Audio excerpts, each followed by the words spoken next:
Today is Friday, October 2nd, 2020. Coming up on Roland Martin Unfiltered, breaking news, Donald Trump tests positive for coronavirus. After months of acting as if it was no big deal, he now has it. In fact, Marine One is sitting on the White House lawn right now to fly him to Walter Reed Medical Center. We'll give you all of those details.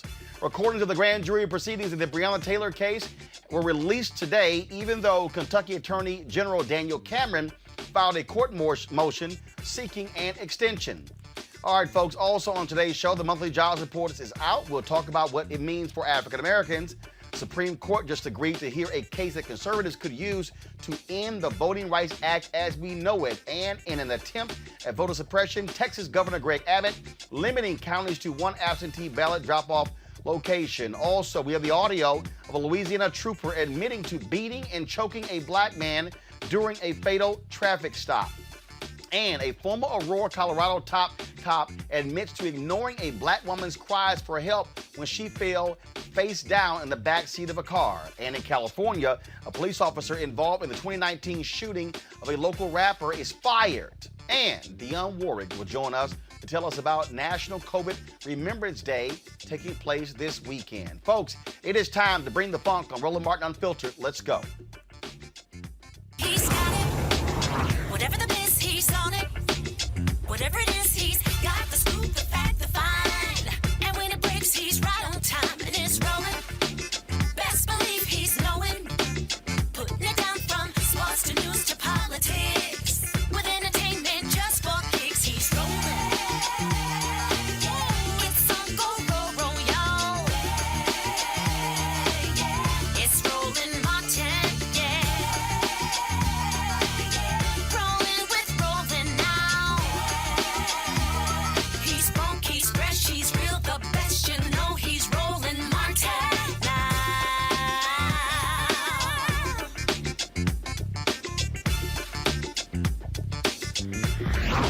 Martin.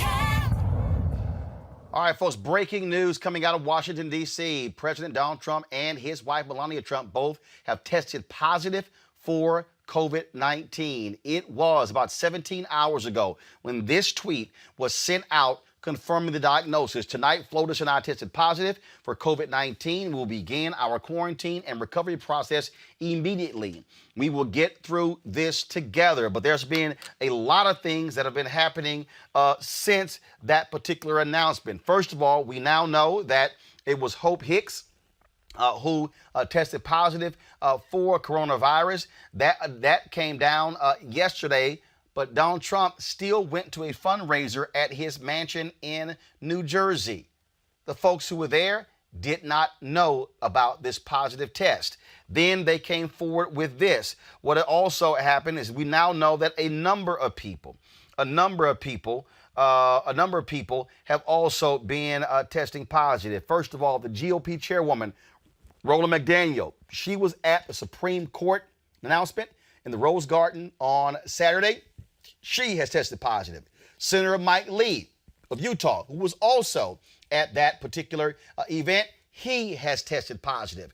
The White House also has sent a statement out showing that several White House reporters, they have also tested positive for coronavirus right now. And then, of course, we saw the information that went out where the White House was announced that Donald Trump had been given a particular treatment. Not hydrochloroquine. He had been given a particular treatment. Then the announcement came out that he is going to be going to Walter Reed, they say, for evaluation. Lots of speculation going on. Here's what is happening right now. Again, Marine One is sitting on the White House lawn waiting to take Donald Trump to Walter Reed. This right here is a live shot from the Periscope feed of ABC News. That's what this particular shot here is. And so again, Marine One has been sitting there on the lawn for at least the last 45 minutes waiting to take Donald Trump to Walter Reed Medical Center, which, of course, is the preferred destination where the president gets treated. Folks, this is absolutely stunning and shocking news.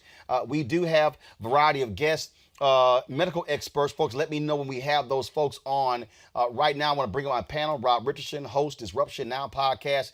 Quentin Young is host of Poppin' Politics podcast. Folks, let me know when we have Dr. Ebony Hilton and the other guest on. This is a huge story. We're going to get to the unemployment, folks, later, not right now.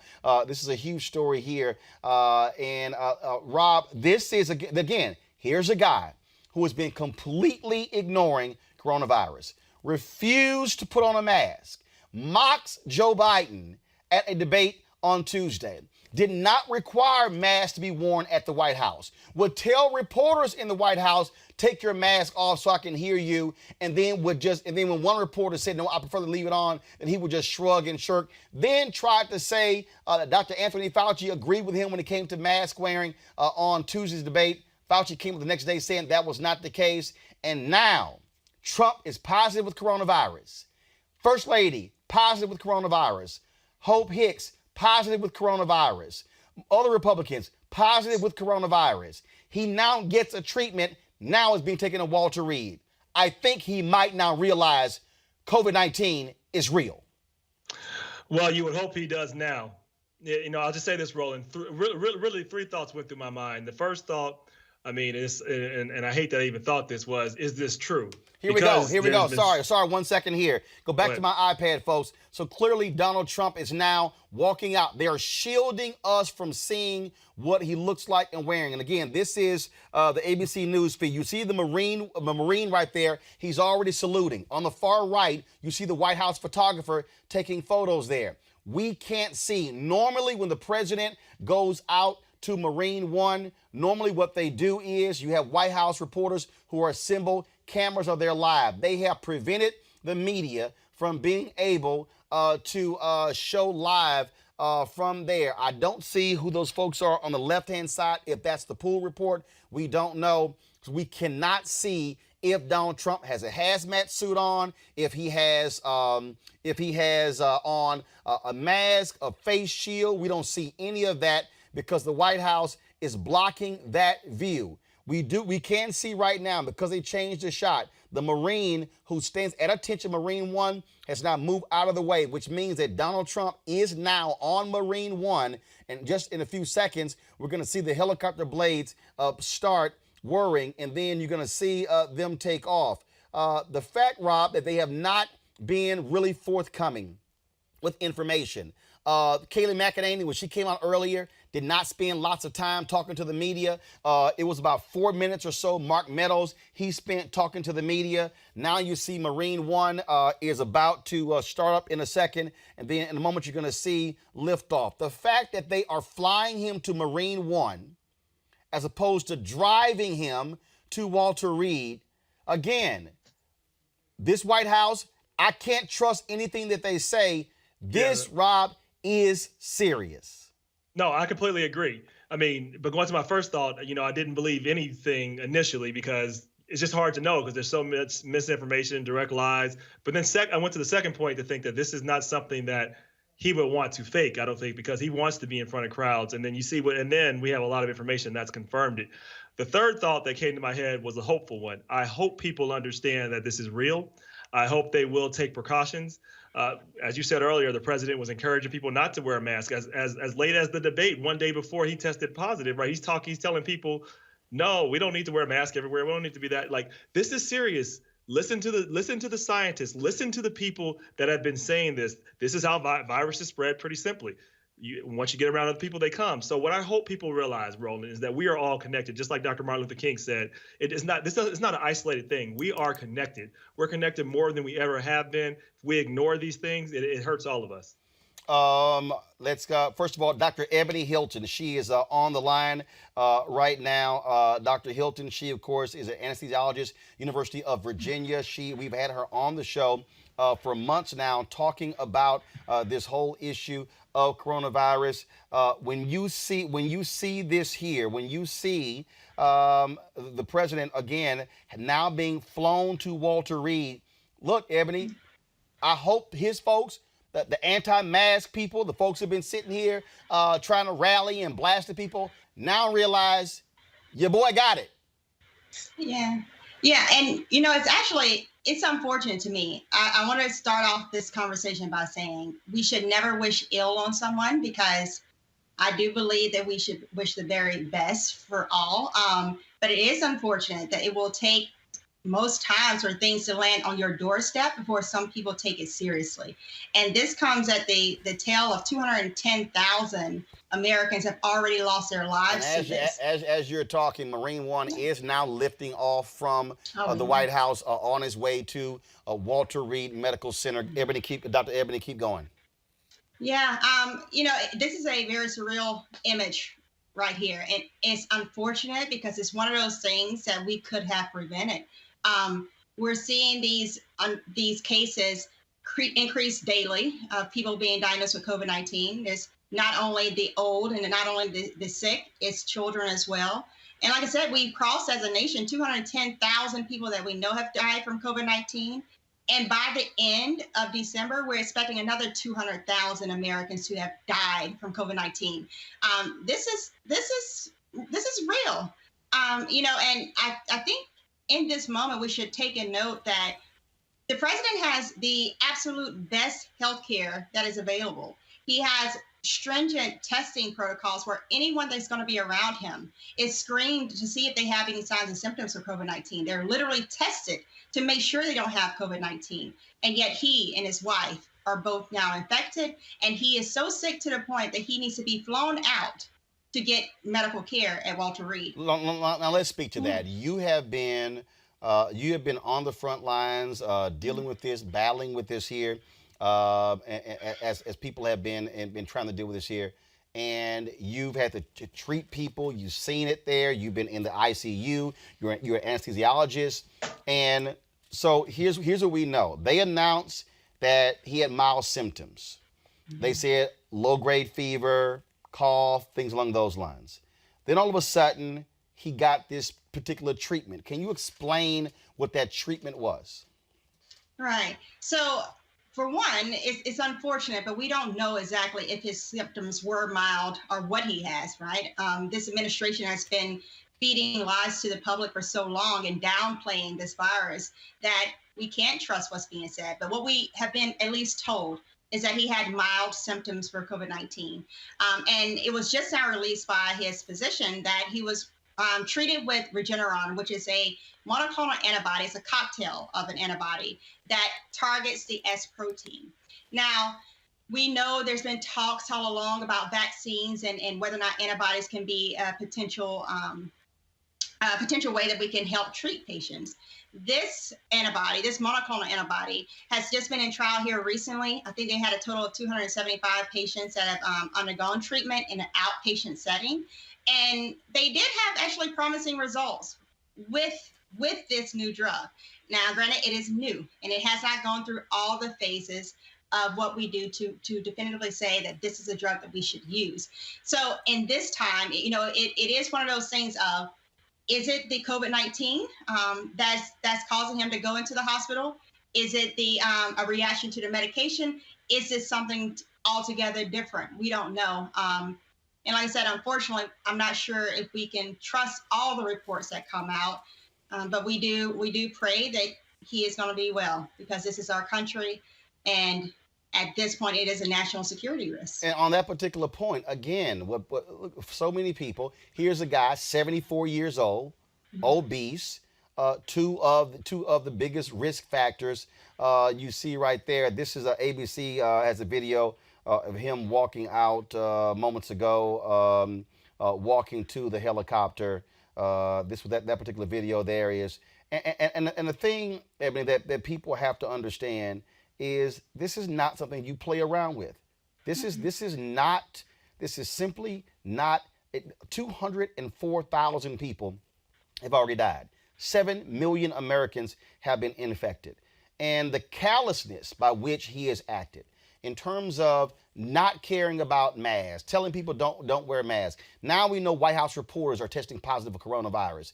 Staffers as round. He acted as if he was invincible and that he couldn't get it. And that no one else should really worry about it. He encouraged these folks, these anti-mask people, having their rallies, bringing their guns to the state capitol in Michigan, storming the capitol in Idaho, other different places. And now, he tests positive. The governor of Missouri and his wife tested positive. We know, a Republican. We know, of course, the governor of Virginia did so as well. It does not matter what your status is. You can get COVID-19. Right. And from the very beginning of this pandemic, we've been talking about the 3 T's: testing, tracing, and treatment. And unfortunately, that second T is going to be an absolute nightmare in this situation, because Donald Trump has held rallies in multiple cities across our nation where tens of thousands of Americans have been in attendance. So exactly where did he pick it up? Right now the media is concentrating on Hope Hicks, and I actually, in a way, feel bad for her, because although she is negligent and although she should also be ashamed of the number of people that she potentially infected due to ego, we don't know, and we cannot say for sure that she was the reason why Donald Trump was actually infected. And it is impossible actually to trace out the number of people he's been in contact with and the number of people they've been in contact with at this stage. And so we as a nation have to buckle up. What we know is during this fall, our numbers are already expected to increase. And now with this growing number of people that we see kind of close to the home of the center of the safety of our nation, that's a very scary place for America to be. So we got to start taking this seriously, and hopefully his followers now will take it seriously and will start to wear their masks so we can all be safe. And one of the point that you made there when you talked about contact tracing, again, there was a video earlier of folks there in the White House Rose Garden. They was Saturday for the announcement of Amy Coney Barrett. They were just there hugging, kissing, no mask. In fact, here is a video right here. This is from Saturday. That and it shows you the nonsense, if you will, Dr. Hilton, that and the sheer arrogance of these folks, acting as if COVID is no big deal. Watch this here. Look at this video here. They're just sitting here hugging, no mask, talking to each other. That's Senator Mike Lee. He now is tested positive. Chris Christie, hugging, close. He was on ABC News on Tuesday night next to other staffers as well. This is a mess. One thing, as far as Senator Mike, that I think was he in Utah? Utah. Senator Mike Lee from Utah. Right. And one of the statements he made was that he tested negative at the White House and tested positive back home. And this is a very important distinction to make. For one, the tests are only as good as the amount of virus that you're actually shedding. So we talked about before that you can actually be infected and not necessarily test positive because your viral load is not high enough yet to be detected by that test. The second thing is we know that not all tests are created equal. So at the White House, they've been using the rapid test, the Abbott Now. And that test has been shown that 3 out of every 10 times that is saying that you are negative, that is not true, that you actually are positive. And so people rely heavily on this test that I'm negative, this test that I'm negative. We have to do better at recognizing what the experts are trying to tell everyone, that you should treat everyone as if they are positive, that you should wear your mask at all times, that you should socially distance, that you should wash your hands and not touch your face. We have not changed that stance since beginning of March, right? And it still remains today, if not more so. We have to be hyper vigilant as we're heading into this flu season. As you're talking, this is video from C-SPAN of Marine One landing at Walter Reed Hospital. This is a live look here. The point that you just made, that again, that people don't seem to get about coronavirus, who don't seem to understand its impact is that it doesn't just show up immediately. It takes a while for it to show up. Yeah. And the thing I like to kind of compare it to for women, and I think everyone can understand this, pregnancy tests. Think of COVID-19 tests like a pregnancy test. You can test negative for a pregnancy test Monday morning, but if you and your significant other, your spouse, if you are engaging in activity where there is a lack of protection, you can be pregnant by Monday night. It literally is that fast of exchange of bodily fluid in the form of respiratory droplets that can lead you to have a different life path. And what we know with COVID-19 is that for the most part, yes, a good 80% of us will have mild to no symptoms at all. But we know that there's a subset of people that it doesn't give you a warning, and it can trigger this severe inflammatory response within your body. And the thing that we have to recognize too is that we're praying that Donald Trump, that he does survive this. What we know is that we've had 4% of all the closed cases in the United States have passed away from COVID-19. But the remaining people, the ones who have actually recovered, they've had massive strokes, they've had massive heart attacks, they've had their limbs amputated because of blood clots. They now have dialysis requirements because their kidneys are no longer working. They have permanent oxygen requirements because their lungs are no longer working. This is the truth of what COVID-19 is. And the progression to that, from the time you get infected to the time you start to show symptoms, is typically 5 days. The time you get to start showing symptoms, so you need to be in the hospital, is typically right around 5 to 10 days, right? And then unfortunately, the time that you get infected to the time of actually death is about 2 weeks. So Donald Trump was just tested positive within the last few hours. He has a long road ahead of him. And these next couple of weeks may feel like the longest 2 weeks of his life. We also need to, as we talk about this thing, also expand this and to get people to understand. Again, a Marine One has landed at Walter Reed Medical Center, and you see he's getting off. First of all, not wearing any gloves, just simply has a cloth mask on. He doesn't even have an N95 mask. Earlier today we saw Vice President Joe Biden give a speech, and he was wearing an N95 mask the entire time. This is one of those things, again, where at least he has a mask, but it's one of those things where I cannot imagine any expert has told him to come out with a cloth mask on. And he was on an airplane, an enclosed space, with many people who also look like they just have on cloth masks. And they have every resource at their fingertips they could be using. So why are they not? And so to give people an example, you do have the different type masks. You have the cloth mask that you can buy. There are many vendors online that people have these cloth masks. The next step up is going to be a form of surgical mask, and we have the 3-layer surgical masks that are also really good if you have any other option.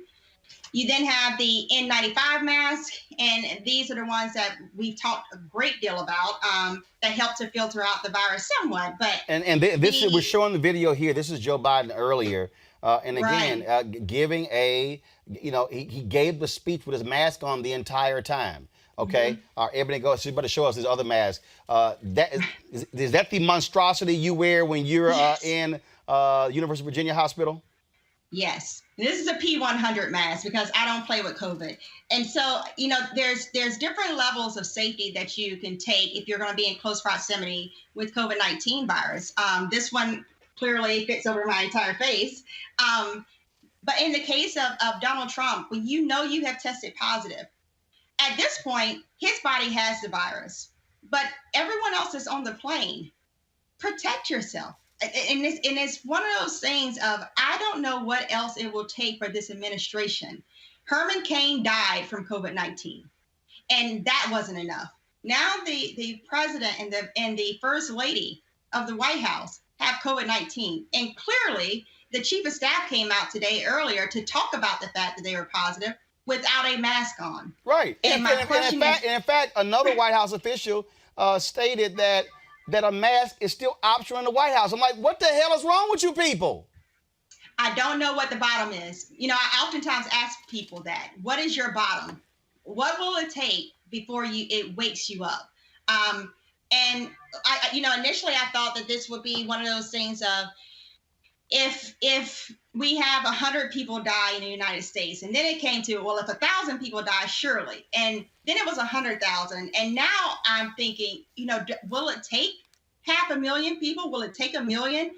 And I for sure thought if the president, the leader of this campaign of this is a hoax and this is nothing, if he gets it, then surely that will be an end to all this.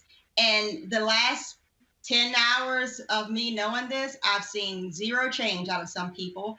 And so, yeah, I'm not hopeful that this will stop. But I'm praying that Donald Trump, after this, will change his tune and hopefully help to save hundreds of thousands of American lives by just telling people to do what is basic and simple to keep everyone safe. I'm going to bring in Benga Ajalori. He's a senior economist at the Center for American Progress. Benga, the jobs report came out earlier, but this is going to have a direct impact on the economy, obviously, because, look, anything happens with the president, it happens. When we talk about the stock market today, how did the stock market perform today? We know last night, overnights, it was down. What happened? So one of the things is the stock market is not the economy. Right. No, I got you. I just got it. But what often happens, it obviously always has some sort of immediate reaction. So so I just want to get a sense of what happened today. That's going to set up my next question, though.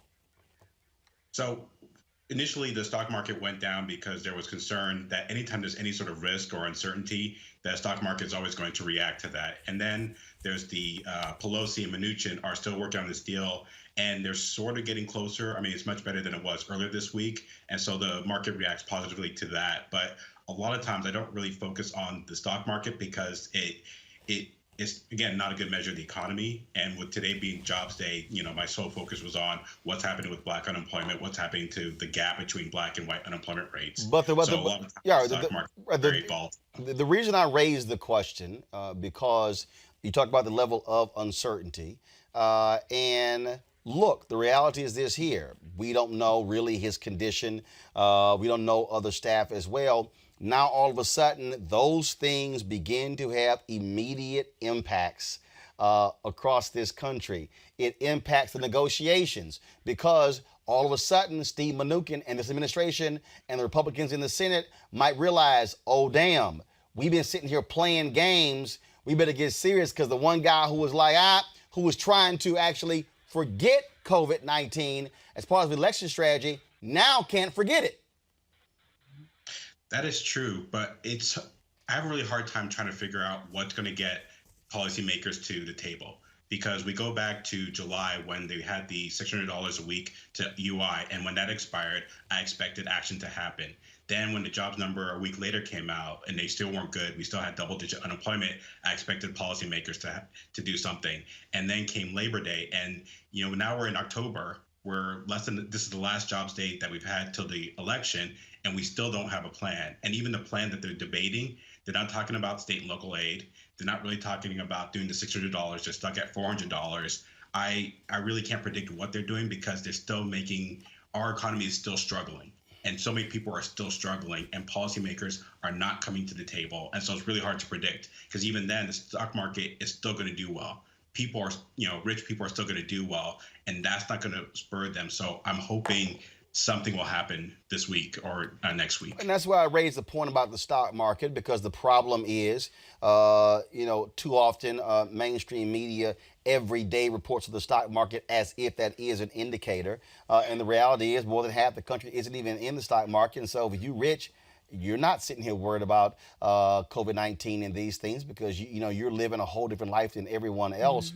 But the thing that also jumps out again, the Trump folks wanted today to be all about unemployment going down to 7.9% and 600 plus thousand jobs added. That ain't the story. But what does it look like for Black America? Last month, unemployment was what, 13%? What is it now? So it's down to 12.1%, and it's gone down for Black men, it's gone down for Black women. But the reason why it's gone down is not because they're doing better, it's because they're not participating in the labor market. A lot of people have dropped out of the labor market, both black men down 1.2%, black women 0.8%. Same thing for white women and women in general. And the big story of today's job number is the lack of people in participating in the labor force. And that has to do with the fact that we're still stuck at home. There's no childcare. People have to make the decision of staying home with their kids and helping to do remote education. So unemployment went down, but not because it's not a good number, because participation went down. And that's the key story. And so again, they're touting that, and I saw it said some 800,000 women just dropped out of the labor market. Yeah, so about 800,000 women, 200,000 men, but that's because they have to make the choice of taking care of the home, helping out with remote education, things like that, and that's harming our economy. All right. Binga Agalori, I really appreciate it, man. Thank you so very much. Thank you. I'm gonna go back to Dr. Ebony Hilton. Bring her in. Also bring my panel in. Ebony, yesterday, actually 2 days ago, the governor of Mississippi, he decided to lift the state's mask mandate. Also, yesterday, the governor of Texas chose to tell the big counties they can only have one mail drop box. I think what is going to happen, I would hope, that all of these idiots out here who've been playing games with COVID, who've been playing games with politics, are now going to realize, hello, y'all might want to cut the nonsense out, because if your guy, Trump, got it, everybody's at risk. Oh, and for sure. And I think one important thing too with Trump that we need to notice, with this attack on politics, we know necropolitics are policies that directly influence whether or not you live or die. That's going to be on the line with this election this year. And I do encourage everyone to vote. But we noticed that Trump, you have free health care. You were not only you have free health care, but you were actually given a treatment in your home and then flown to another hospital for immediate care. That's socialized medicine. And that's the thing that you've been touting about, that we don't need that in America, that Biden is a socialist. But healthcare, we should not be debating whether or not, if someone is sick and they're on their deathbed, whether or not we should be able to help them in that moment. And hopefully he will now be the champion for that changing. But yeah, the changing around of ballots and where someone can go and vote, that is all a tactic to disenfranchise people. And I'm hoping that people don't fall for it, that we show up early and make your voices known. Quentin Young, I want to pull you in right now. Again, all of these folks are sitting here. Conservatives are talking about folks should be praying for the president and pulling through. And first of all, we don't want to see anyone be seriously ill or die from COVID-19. But I think about Herman Cain. Who goes to the president's rally in Tulsa, Oklahoma. Shortly thereafter, gets coronavirus. Less than 1 month later, he's dead. And all of these people who play games with this don't want to do social distancing. He kept having rallies. Again, for his senior aide, Hope Hicks, to actually get test positive, and he still go to a fundraiser in New Jersey like it's no big deal, and no one at that fundraiser knows that she had tested positive, and at that very point, he was carrying coronavirus. That shows you the absolute disregard that Donald Trump has for other people's health and well-being. The issue that I have here is where does it go from here? Right? We see that it's serious because I don't believe Donald Trump would want to go to the hospital if it wasn't, right? I'm sure they almost had to drag him there. So at this point, what his surrogates say? What happens with him now? Because he has to get some amount of treatment. It has to be a big issue, right? And I kind of don't believe that they're really going to shift their stance on coronavirus that much. They're going to still downplay this issue. Julian Malveaux, there are a lot of people out here who are saying this isn't true, it's false. You can't, and this is part of the deal, part of the reason why when you're in administration and you lie to people for the last 3.5 years. No one believes you. There are people who are going, we don't know if this guy actually has it. We think he's lying. We think this is all about getting attention. We think this shuts down the whole white supremacy, QAnon, as well as Proud Boys whole deal. This is what happens when people don't have trust in government, because you haven't earned the trust. And that's why you're already seeing folks say, hey, we think this is all a charade. Well, he has set the foundation for lying. He's told more than 20,000 lies since he's been in office.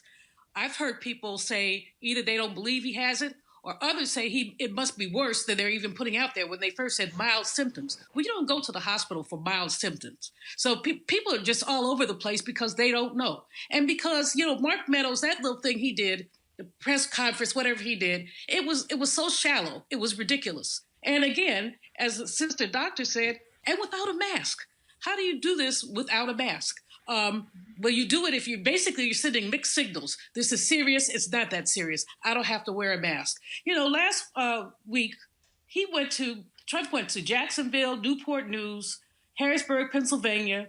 He went to Cleveland. He went to Duluth, Minnesota. He went all over the place. Minnesota, Missouri, one of those. He went all over the place. So who knows? I mean, the issue of tracking is very important here, because who knows who was close to him? Who knows who touched him or who he coughed on? And he doesn't have to cough. All he has to do is open his mouth and start spewing, and those droplets are falling. So, don't nobody believe. Everybody has some skepticism about what's going on, because he set the foundation for this skepticism. Ebony Hilton, I want to bring you back in. You and I were on the phone. We were talking before he was having the rally there in Newport News. And you were like, let me pull up the stats here. And the folks in Newport News were begging him not to come. And again, the sheer arrogance to keep having these large rallies. And then he was like, well, we had them outdoors. No, you lied, because you had a couple indoors as well. And these idiots are just standing there right next to each other, and and no mask. And then when somebody comes on stage about wearing a mask, it happened in Ohio. The lieutenant governor was on stage about wearing a mask, and these fools start booing him. Right. I mean, and that's not the only lie, right? I hope his supporters noticed that initially he said it was a hoax. And then it turned from being a hoax to, I am now promoting this drug, hydroxychloroquine, right? And one thing I want everyone to notice is that in the report that his physician released, in the treatment that was given emergently to Donald Trump in the White House, it did not contain hydroxychloroquine. Now, this is a drug that he's been pushing for the last 7 months, telling the American public that the reason why they don't want to give you this drug is just to make me look bad. And that's why I hope his supporters see that when he himself has been diagnosed with COVID-19, did he ask for that drug to be given? And the answer is no, because it is shown to have increased mortality with that drug. And so this is just a number of his lies that he continues to tell. And the wool has been lifted from everyone's eyes. I'm hoping everyone saw the helicopter have to take him to Walter Reed. And so we can get on with the next phase of how do we deal with this pandemic and have it based in truth and in science. Also, Dr. Hilton, I certainly hope also the people who keep playing games with this, the people who keep going, having events and having parties and going to clubs and going to restaurants and bars and having all these massive get-togethers, not wearing masks, realize that this thing is real. Again, you and I have talked about young folks, 19 years old, 25 years old, dying because of coronavirus, people who are in great shape. The problem is doctors still do not know what this thing does to different bodies. It'll hit somebody who's in their 40s. The guy who was in Massachusetts, I believe, who was a triathlete. I mean, they fought for this man to live, and it was unbelievable. And they said they tried every single thing, and then other people impacted them a whole different way. Doctors simply don't know, and so when people go, it's no big deal, you don't know how this thing might impact you. You might be the fittest person in the world, but all of a sudden it gets in your body and just other stuff happens. Right, and it's one thing for adults. I have a special place in my heart for children. children have no choice, and adults have made choices for them to now be placed into schools where they can be potentially put at risk of contracting this. And how many have at this point? Well, we know that over 500,000 children have been diagnosed with COVID-19. It's been an increase of over 720% as far as the cases from early summer to now. When you look at hospitalizations, we've had an increase in over 346% of children now having to be hospitalized for COVID-19. And of those, 1 in every 3 are required to be admitted to the ICU. And of those, you're 5 times more likely to be admitted to the ICU. If you're a Black child, you're 8 times more likely to be admitted to the ICU if you're a Hispanic child. And we've even seen an increase in the number of children that are dying from this disease. And that's where I have, the major problem is that the children, they don't have a voice. And then when we're looking at even the age group of people who, again, don't die, we're seeing, for instance, at the University of Pennsylvania, I think, the athletes who tested positive for COVID-19, 15 to 30% of them, when they had a scan, even if they had mild to no symptoms at all, they were shown to have inflammation of their heart. There was another study in Germany where of 100 people who had no symptoms or mild symptoms related to COVID-19, 78% of them had inflammation of their heart when there was a scan performed. And what does that do for the long-term effect? Does that mean that in 15 years from now, are we going to see a great increase in the number of people who have heart failure? That instead of you having heart failure at the age of 60, 70 years old, you're now having heart failure at the age of 40? That's what we need to be real about in the United States, is that we are learning things every single day, and we cannot afford to infect the mass of us with something that we don't know what the endpoint looks like. Rob, I want to go to you. This is that again, when we start looking at how we move forward. This just, I guess, for lack of a better phrase, folks have been talking about karma. They've been talking about how things come at you real fast. I mean, look, this is the deal. This administration has played games with coronavirus. They have ignored scientists. They've ignored doctors. The CDC has altered information. They've stopped them from giving different directives. They've done all these different things. They wanted to play this thing down like it was, hey, let's just put it out of sight, out of mind. That was their strategy. And now it's front and center. Now they've canceled all campaign events. Now they're going virtual. I dare say right now, Senator Kamala Harris and the Biden campaign should come out and say no to a debate in Utah. We're not getting on a plane. Have it in Washington, D.C. No audiences there, but no, damn going to Utah. I mean, to me, they don't even have to have a debate at this point anymore. I think after the first debate, for a lot of reasons that you've already discussed, they don't need to have it. This is another reason why they don't need to have it. There's nothing that we're going to gain from a debate. But I want to go back to something that the sister said that I think is really, really, really important, that really needs to be emphasized, that the fact that we don't know the long-term effects. She already talked about the health effects. But what are going to be the long-term effects of really the economics of the whole situation? What about our healthcare companies? I don't know if they overrule Obamacare. Are they going to say this is a pre-existing condition, you're no longer covered?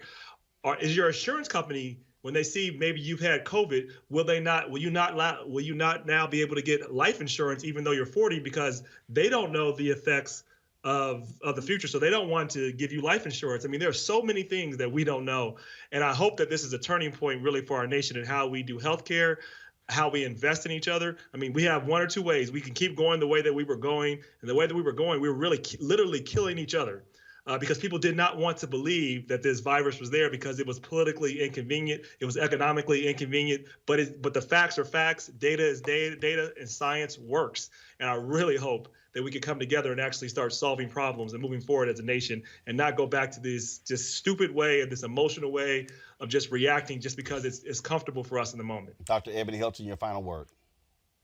Yeah, I guess my final word is that at the end of the day, this is not political. These are people.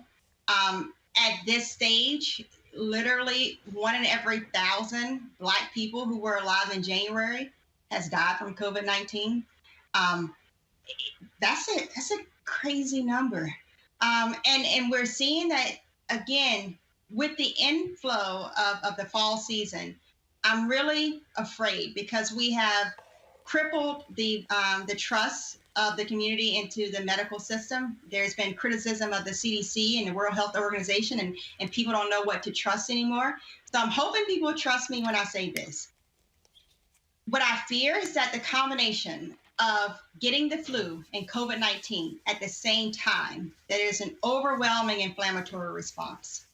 And that's what caused so many people early on to pass away from COVID-19. And we haven't made much advancements as far as treatment options. We don't have a vaccine at this point, right? So if you will do me a favor and just go out and get your flu shot as early as you can get it. I got mine 2 days ago. Get your flu shot so that you can best protect yourself, and then wear your mask. Stay at home as much as possible. I know it's tough, but we're going to have to buckle down these next few months. And by a few months, I mean well into 2021, until we get our finger on the pulse of this thing, because we all want to live. And at this point, we've lost too many of our family and friends. Yeah. So let's try to make it together, and we can do this. All right, then. Dr. Ebony Hilton, University of Virginia. We surely appreciate it. Thank you so very much. Folks, the Supreme Court just agreed to hear a case that conservatives could use to end the Voting Rights Act as we know it. The Ninth Circuit struck down 2 Arizona voting restrictions. It ruled that both laws had a disproportionate impact on racial minorities and that one was motivated by racist intent, all in violation of the Voting Rights Act. Joining me to break it down is Barbara Arnwine, president and founder of the Transformative Justice Coalition. Barbara, explain how this is targeting Section 2 of the Voting Rights Act and how this could be the final nail. Some are describing it as the final nail in the VRA. Well, everybody knows or should know that in 2013, the Supreme Court in the Shelby versus Holder case did significant damage to Section 5 of the Voting Rights Act by basically holding that section 4B that designated which states had engaged in past acts of racial discrimination and therefore should be subjected to harder scrutiny whenever they wanted to pass a new law, a new voting rights law, or a new voting procedure, that they had to be, quote, pre-cleared and approved in advance by a federal court, the designated federal court, or by the Department of Justice. Well, they said that wasn't no longer necessary because there wasn't proof that there was present-day discrimination that warranted those states being treated differently than any other states. Well, that then meant that Section 5, for all practical purposes, has been out. So people haven't been able to challenge discriminatory actions and events. We always said, okay, at least we have Section 2. Section 2 is the liability standard for any state or jurisdiction that engages in racial discrimination in voting. And we've always said that that would at least allow us post the act to challenge it or to get an injunction when we saw that the act was going to have a huge impact, negative impact on voters. So we've been using Section 2. All these cases that people are seeing around the country where people are challenging discrimination in voting has been based on Section 2 of the Voting Rights Act, and of course, various clauses of the Constitution, and federal or state constitutions, wherever we can use them. But what we're seeing now is a direct frontal attack on Section 2, where they're trying to limit Section 2 to only redistricting cases, which means that all these vote denial cases, such as is raised in the case of Arizona Republican Party versus Democratic National Committee, which is the case in chief that we're talking about here, this would in fact mean that all these practices, such as eliminating election day registration if you think it's going to benefit blacks, or getting rid of getting rid of early voting, all of these kinds of things that have been done to hurt African American voters, to hurt Latino voters, would no longer, under this theory, be challengeable under Section 2. So what's at stake here in this case were two issues that people are familiar with. One is what they call correct precinct voting, meaning you got to know, Roland, your correct precinct. And if you're at the wrong precinct and you vote, even if you vote a provisional ballot, it will not be counted, period. And be very clear, we dealt with this in other states. They don't tell voters when they come in to vote that you're at the wrong precinct. They won't tell you where the correct precinct is. And they don't tell you that when you vote that provisional ballot that they're going to throw it away. So, when we look at the 1.9 million tossed ballots in 2016, when I say tossed, I mean they were discarded and not counted as part of that election that was decided by 80,000 votes. When people look at that, you got to understand that's because of vote spoilage, and out of precinct ballots accounts for thousands and tens of thousands of those tossed ballots. The other thing is that in this case, the issue of ballot harvesting came up.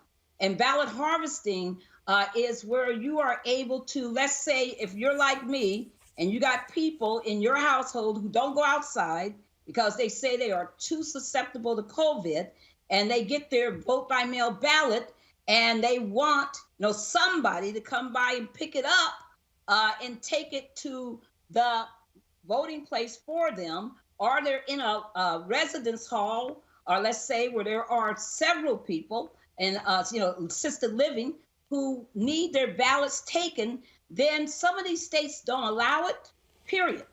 And other states limit you to like 3 when there could be 10, 20 people in need. Other states like Maryland allows you to take as many as necessary, as long as people want you to. So there's all these restrictions. In this case, what the issue that the court is going to decide is whether or not only does it apply, the Section 2 apply to vote denial cases versus just redistricting cases, but they're going to look at whether or not the state has the right to use these kind of practices and have these laws when they know the people who are going to be hurt by them are Black people and brown people. Rob, and that's who are going to suffer the most. Rob, Supreme Court Justice John Roberts, Chief Justice, he's actually been trying to do away with the Voting Rights Act. If you read that Shelby decision, that's the deal. Republicans have been targeting this.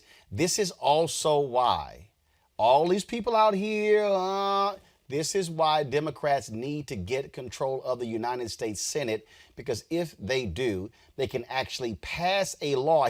See, when people don't understand Supreme Court rules on the existing law, they can then pass a law that, first of all, strengthens the vote, addresses the issue in Shelby v. Holder, strengthens the VRA, and get rid of the 25-year sunset provision that was put in place by the Southern Dixiecrats, those white supremacists, and then say, no limit. It's the law, period. Well, it's the fiction. Hold on, Barbara, hold on. Rob, go ahead. No, I mean, they sure can. And we talked about this before. What has to happen, we're assuming that Biden wins and they take over the Senate. There has to be, they can't be business as usual. They have to get rid of the filibuster, and they have to make these moves that you're talking about and really be bold. Absolutely, they should do that. They should do it unequivocally. Second, they need a real strategy when it comes to judges. The right, they start off, they make sure everybody in law school, I know this, they go to the Federalist Society, they start recruiting you in law school to make sure that they know what your ideology is going to be. So they know who they want to pick, not only for the Supreme Court, but all the district court, the Court of Appeals. Those actually hear more cases. I mean, Republicans have played the long game, and they understand, because there's actually more power and more legacy in the court. We know as Black people, we've had our rights reversed more from the courts than we have from anything else. So we need to make sure, as really the most functional part of the Democratic Party, that when we talk about judges, the conversation just can't be about Roe v. Wade. It also has to be about voter rights. It also has to be about the Fourth Amendment. It has to be about Black lives. But those things have to be in the equation when we talk about judges, and we need to start being strategic and recruit in the long term as well. But Julian, the reason Republicans have been so strategic and focused on the long game when it comes to judges is because of things like the Voting Rights Act and the Civil Rights Act and the Fair Housing Act, because they have not liked what those laws have actually produced, which is why I'm saying I get the whole deal with the strategy with judges. What I'm saying is short term. Right now, Joni Ernst is down 12 points in Iowa. Democrats are leading in Arizona, leading in Colorado, leading in Maine. They're leading in North Carolina. They're leading in Iowa. That's 5 seats. They only need 4 seats to take control. You pick up those 5 seats. You pick up, you get a miracle with Mike Espy in Mississippi. If y'all put money in the race. If you also pick up the seat in North Carolina, that's 7 seats. What I'm saying is, the Democrats should be saying, Chuck Schumer should be saying, we get control of the Senate. In the first 60 days, we are going to completely strengthen the Voting Rights Act. Absolutely, Roland. The fact that if we look at the history of our people and our rights and the courts, Fair Housing Act, et cetera, good stuff. But we go back. Look at Plessy. Look at the ways that the courts have been manipulated with law. So we do have to have a long game and a short game. The short game is as soon as Biden is elected, he's to do just like the Republicans do and have a list, a long list and a short list. Who are these people? Start vetting them now. I mean, they know who some of the people are, but we don't know who they all are. When 45 won, he already had a list. The Federalist Society gave him a list. There were some 30 or 40 names on it. So who on the progressive/left side is doing the same thing? I mean, I know Barbara Arnwine has a list. I'm sure of it. Yeah. But you know, they get us with future planning every time. But about the Reagan Revolution worked. It took a long time, but it worked. You look back to 1980 and look at now. Many of the deregulation, freer markets, all that stuff worked. So we have to think about a long game also, because we're not only talking about our rights today, but we're talking about the future of our children and our grandchildren's rights moving forward. Quentin, what I want these people to understand, all of these people who yell out here, say, leave the top of the ticket blank because Biden is the same as Trump. Let me remind people, in 2016, Quentin, 90,000 people in Detroit left the top position blank. Donald Trump won Michigan by 11,000 votes. 70,000 of the 90 were African American. What people don't understand is what I'm talking about here is that if Biden-Harris wins, Democrats take control of the Senate. If you then fix the VRA, for all y'all folk who say, I'm going to focus on local issues and not national, the Voting Rights Act impacts local races. It impacts all elections. And so when you say, I don't care about Biden, Trump, I don't care about the U.S. Senate race or the congressional races, I'm going to focus on DAs, judges, mayors, and state representatives, state senators. What you're also realizing is that if you lose pre-clearance, Section 4, if you lose Section 2, then you do not have a way to combat these Republican-led states, Texas, Arkansas, Louisiana, Mississippi, Alabama, Florida, Tennessee, Georgia, South Carolina, and on. So, folks, stop acting like what happens nationally don't impact you locally, Quentin. And see, this is a conversation that I actually have all the time with my followers on my social media, and just really in general. But it starts in education, right? A lot of people don't know about the judges. A lot of people don't know that Donald Trump did the second most judges of any president in history. A lot of people don't know that Mitch McConnell had planned this all along and wrote a whole book about it. I mean, it starts there, right? And then the thing about it is when people think like, oh, Joe Biden is a racist, and then they think, oh, Donald Trump is a racist, so I'm just not voting. What does that help, right? But people really need to understand that these policies matter in your everyday life. But we have to make sure that people know. Well, and that's right? that's precisely why I launched this show, because we could not depend upon mainstream media to do so. Final comment, 30 seconds. Barbara Arnwine, go. Yes. Listen, today we're doing these John Lewis Good Trouble voter awareness marches all over the country, and we're taking people to the polls because we're about voting. And we just did that in Chicago yesterday. We did it in Richmond today, and we're going to do it in Philly on the 10th, and we're coming to D.C. on the 12th. We're just doing these marches, 25 of them all over the country where Black people are, including Milwaukee, etc. But I just want people to know that when you vote for judges, because this is the kind of stuff, this fiction that somehow everything's race neutral, this fiction that they have voter fraud to work with, and that this is, the more important than the truth, that there is no voter fraud. I mean, all of these things are at stake in this case and this court. So when you're watching the fight over the Supreme Court right now, and you're looking at, the candidate, and you're saying to yourself, well, that doesn't involve me. Yes, it does. Got it. Everything about it involves you. Barbara Arnwine, Transforming Justice Coalition. We certainly appreciate it. Thanks a lot. Thank you, sir. Got to go to a break, folks. Groups are suing Texas Governor Greg Abbott over his decision to limit counties to one voter drop box. We'll discuss that next. Also, we'll talk to Dionne Warwick about this event this weekend, National COVID Remembrance. So all of that, folks, got a lot more left to do on Roland Martin Unfiltered. Don't change. We'll be right back.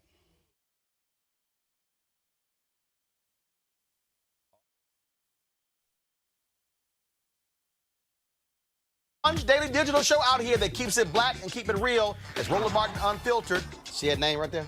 Roland Martin Unfiltered. Like, share, and subscribe to our YouTube channel. That's youtube.com/Roland S. Martin. And don't forget to turn on your notifications so when we go live, you'll know it.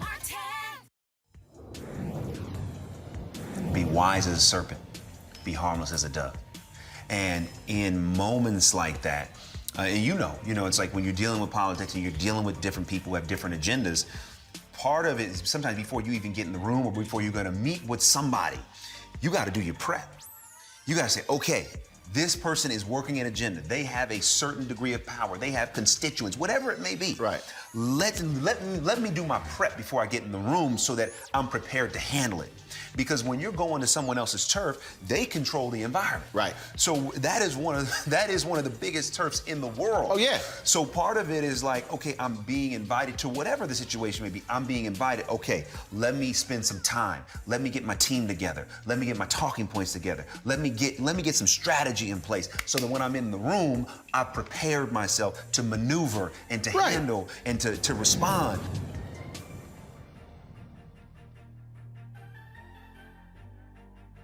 Greg Abbott limit the number of mail drop boxes in counties to accept absentee ballots being dropped off. Why is he doing so? Because Republicans are desperate to hold on to the Texas House there. They have seen Democrats do extremely well in the suburbs of Texas. Democrats are 9 seats away from taking over the Texas House, which means that they will have a hand in government leadership, but also setting up the districts. Gerrymandering. That's really what this is all about. And so what these groups have done, there are several groups who are suing Texas as a result of his decision. This here is the story in the Houston Chronicle. I'm going to pull up in just a second. A day after his decision, 3 groups have come together, and that is the Texas and National Leagues of United Latin American Citizens, the League of Women Voters of Texas. They have joined together to do so. This is important, Julian, because again, what I keep trying to explain to people, you got to understand what is happening here in our political game. And that is this here. You can't just look at what's happening on the national level. If Democrats are able to pick up those 9 House seats in Texas for the first time in almost 2 decades, they will control the Texas House, which means you take this census. Then what happens is when it's time to set districts, Democrats now have power. Before, Republicans controlled the Texas House, the Texas Senate, and the governor's mansion. And that's how they were able to draw all of these red districts. Now they're going to have to negotiate with Democrats because they now are going to be in power. So this is the governor trying to thwart that from happening. Harris County is larger than Rhode Island. Harris County, where Houston is larger than the state of Rhode Island. This, some 2,200 square miles. This is the game Republicans play when it comes to voter suppression. Hopefully, and this is why also, Julian, federal judges matter, because they filed the case in federal court. Exactly. No, I was stunned. Really, not really stunned, but I was astonished that Governor Abbott would pull such a stunt as to have just one drop box per county. That means in Houston and Harris County, people may have to drive dozens of miles to get to a drop box. But look, Republicans did this in Ohio. And then the A. Philip Randolph Institute challenged them. A federal judge overruled the Secretary of State and says, no, you can't limit it to one in the county. This ain't just Texas. It's Republican strategy, Julian. Well, yes, it is. I mean, the strategy that Republicans have is voter suppression. They want as few of us to vote as possible. They want to make it as difficult as possible. And the whole thing with voter harvesting, they want to make it difficult. As I think Barbara said, you're in an apartment building, assisted living. If you could only bring 3 ballots, there may be 100 people in there. And this, of course, goes to the Trump narrative about ballot stuffing, which is just ridiculous. It's really wrong. But we know that they want to suppress the vote because if everybody votes, we win. Democrats win when more people vote. We know that younger people have very little patience. They're not going to go through but so many changes. But even here in the District of Columbia, where we're pretty democratic, the way that I just got my absentee ballot, and it is not crystal clear. But you've got a secrecy sleeve, you got another sleeve, and you got another envelope. And if your thing is not submitted properly, the vote will not even count. So there are all kinds of schemes out there to keep people from voting and to keep their votes from counting. And as you say, Roland, that's why you have to vote the whole ticket. Vote, from the top to the bottom. Biden's not perfect, but he's, guess what, a whole lot better than Trump. Well, and again, and the issue is not Biden being perfect, Rob. The issue is who will the people Biden put in charge, put in departments, put as federal judges. Yep. This is the quote from the lawsuit in Texas. The impact of this 11th hour decision is momentous. Targets Texas's most vulnerable voters, older voters, and voters with disabilities, and results in wild variations in access to absentee voting drop-off locations depending on the county a voter resides in. It also results in predictable disproportionate impacts on minority communities that already hit hardest by the COVID-19 crisis. Rob. Yeah, I mean, this has been, as we've talked about, it's been a long-term strategy of, I would say conservatives. It's been a long-term strategy of Republicans for the last 30 years. When Democrats used to be conservative, it was a strategy then. The strategy is about how to hold on to power and how to keep us out of power. We have to fight back harder. And the only way to overcome voter suppression is mass voter turnout. They are going to do this. We know they're going to do this. But I actually have faith that people are going to push forward. They shouldn't be doing this, but we know they're going to do this. And they're doing this because they are frightened. I know here in Ohio, I think they say that the numbers are approaching record levels in terms of registration. And I think that's everywhere across the country. Now we got to make sure those people get out and they go to vote. And when Democrats win, right, they have to do, I want to just emphasize this point, they have to end the filibuster. None of this stuff can happen. Changing the Voter Rights Act, anything we're talking about, any type of progressive policy, none of that happens with the filibuster. They have to end it. And when they end it, they can't worry about, well, what are the Republicans going to say if we do this? They're already going to do it. They've already done it. Now there has to be a response by Democrats. When you have power, use it. Act like you know what to do with it. That's all I want to see happen. Quentin, on the same day the lawsuit was filed, this is also the other story in the Houston Chronicle. 1,083 cases, COVID-19 cases, added to the Houston region rolls, bringing it to nearly 200,000. In Harris County alone, cases increased by 849, totaling 143,530 people. That's why you need multiple drop boxes as opposed to making the entire county drive to one location in all of Houston. That is idiotic. I mean, we could just call it what it is. I mean, it's racist. I mean, when they want to suppress the vote, and I mean, they know it's a perfect storm with coronavirus. People are worrying about evictions. People are worrying about jobs. People are worrying about money. People are worrying about their kids at school. And then now you're going to make it so they have to drive all the way across the county to go vote. Or have to take public transportation all the way, which further puts you at risk if you have to take multiple buses to get across town and then go back. And who's willing to do that? Let's be honest. If you got work, you trying to save money, can you really take public transportation? Especially if you're and go elderly. across there to drop it off at the one, and it's sure gonna be a line. Especially if you're elderly. Especially if you're elderly. Right. And then another thing that I read, they also said that the parties can appoint poll watchers. Yeah, first of all, that's always been the case. Appointing poll watchers. The difference is that this is the first election where in the last 20 years where a consent decree has not been in place to keep Republicans from intimidating folks at the polls. And so that's also part of the problem we're facing. Quentin, go ahead.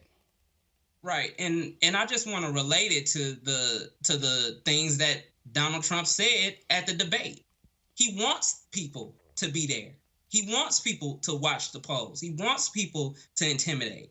Right. So when you put all these things together, I mean, it's just a gumbo of suppression. And it's crazy that it's allowed. But I mean, in the end of the day, all we can do is try to vote these people out of power to get some fair rules. No. But so, hold on. I don't want to run past that. When you said all we can do is vote them out of power, that's the point that we got to keep pounding.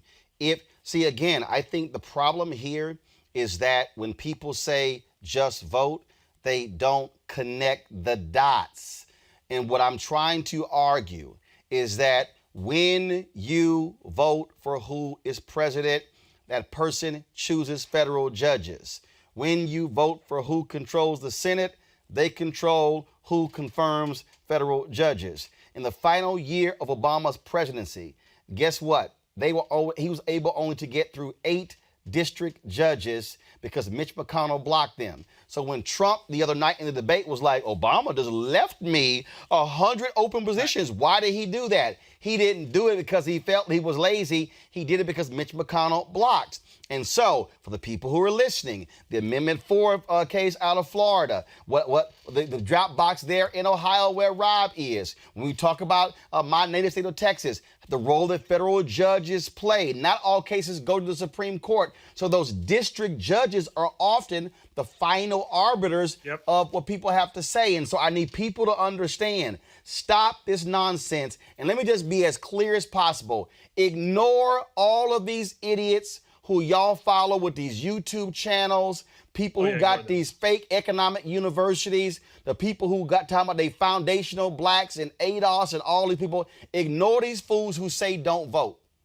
Because what I'm trying to explain to y'all, there is no issue that you care about that is not impacted by elected officials. Now, that does not mean that we vote for them and then disappear. No, we give them hell when they win. But if anybody who you follow on YouTube, on Twitter, on Instagram, on Facebook is telling you don't vote, unfollow and block them immediately. Unfollow and block because they are stuck on stupid. They are, because you can do nothing without political rights. You have no economic rights. The two are tied together. So, Roland, I mean, that's a really great point. And I want to get to your second point. We should then hold them accountable. And I do believe the Democratic Party in the state that it is right now, they're not going to just settle for, let's just go back to the way we were. Again, they're going to have to get rid of the filibuster because even if we win and we get all this, and I think we will, none of that's going to pass because to your earlier point, part of the reason I just have one little different point on that. Part of the reason we had those openings is that when Obama and the Democrats had power, they wanted to go along and play the same. They wanted to They wanted to see if they can get along with Republicans, and they blocked them even when they didn't have the power. First of all, that's why Harry Reid lowered the threshold when it came to those, because he said, look, y'all obstructionists with 60, I'm lowering it, and he said he lowered it not for Supreme Court justices. Republicans were like, oh, damn that. They kept it for Supreme Court justices, and they got rid of the 60-vote threshold. That shows you how they use power. Again, talk about judges. The recordings of the grand jury proceedings in the Breonna Taylor case were released today. Why? Because a judge ordered it. It revealed what evidence Kentucky Attorney General Daniel Cameron presented to jurors. Among the information presented to the grand jury, there was a neighbor's account. An investigator with Cameron's office relayed an interview with a neighbor who lived directly next door to Taylor, who said he knows for a fact nobody announced themselves as police. A different neighbor says she heard police say, reload, reload, let's do what we need to do. Sergeant Jonathan Mattingly, who was shot during the raid, told the Public Integrity Unit that our intent was to give Taylor plenty of time to come to the door because she was probably there alone. The recordings are approximately 15 hours long and cover the grand jury's sessions from September 21st through September 23rd. Quentin, these are important because what it also reveals, that Daniel Cameron frankly lied when he came before the public about what the grand jury was considering. And the only reason we have this now because a grand juror filed a motion to get these tapes released. When I saw him at the Republican convention, I knew what was going to happen then. I mean, they wouldn't have him come there if he was going to say anything or do anything that was going against their platform or what they wanted to do. That whole convention was anti-Black Lives Matter. And this is one of the top topics in Black Lives Matter issues going on right now. And one thing that I found in the tapes that was really interesting to me, nobody had on a body camera, and they had it said they had no formal plan for entry. So what were they there to do? Julian, this is important. The Lawyers Committee, the Civil Rights Under Law, I saw the NAACP Legal Defense Fund. They say they're going through those tapes. Other lawyers as well, Ben Crump and others. And so we're going to get an indication of more of that. You know, it's a blessing that Breonna's boyfriend was there because otherwise there would be no witnesses. I mean, right. The neighbors, but no one who was right in this house. He said he didn't hear anything. Cameron is a very deceptive young man.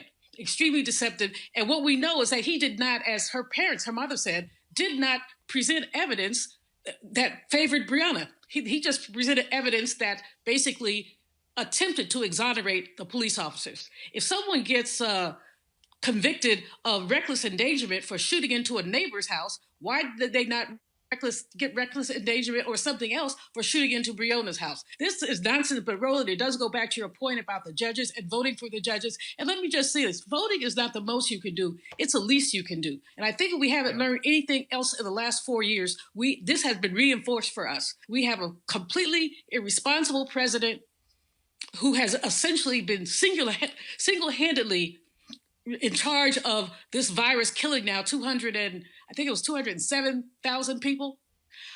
We have an irresponsible president who's also basically lined his own pockets, lined his friends' pockets, doesn't pay taxes. This is going down the list. But the fact is that now we know what the implications of having a crooked president are.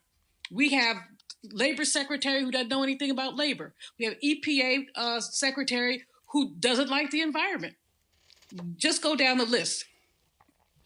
Again, folks, we're going to get more details on that in just a second. Got to go to a break. When we come back, Dionne Warwick is going to be participating in a national remembrance of COVID, the folks who passed away from COVID-19. We'll talk to her next on Roland Martin Unfiltered. You want to support Roland Martin Unfiltered? Be sure to join our Bring the Funk fan club. Every dollar that you give to us supports our daily digital show. There's only one daily digital show out here that keeps it black and keep it real as Roland Martin Unfiltered. Support the Roland Martin Unfiltered daily digital show by going to RolandMartinUnfiltered.com. Our goal is to get 20,000 of our fans contributing $50 each for the whole year. You can make this possible. RolandMartinUnfiltered.com. I think wearing a face mask, I don't know, somehow I don't see it for myself. Can you take it off because I cannot hear you? I'll just speak louder, sir. Oh, okay, good. You want to be politically correct. Go ahead. No, sir, I just want to wear the mask. Go ahead. It affects virtually nobody. It's an amazing thing. I don't wear masks like him. Every time you see him, he's got a mask. He could be speaking 200 feet away from it. He shows up with the biggest mask I've ever seen. Funny news, the President of the United States now confirming to the world that he and the First Lady of the United States have both tested positive for the coronavirus and they will quarantine.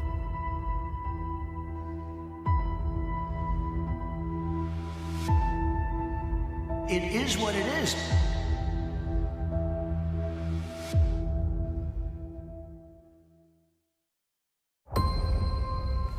The CDC has identified a case of coronavirus in Washington state.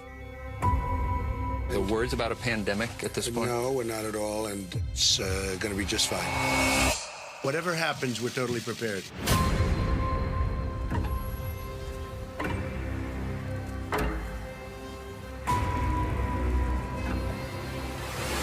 We, the scientists, knew what to do for the pandemic response. The plan was in front of us, but leadership would not do it.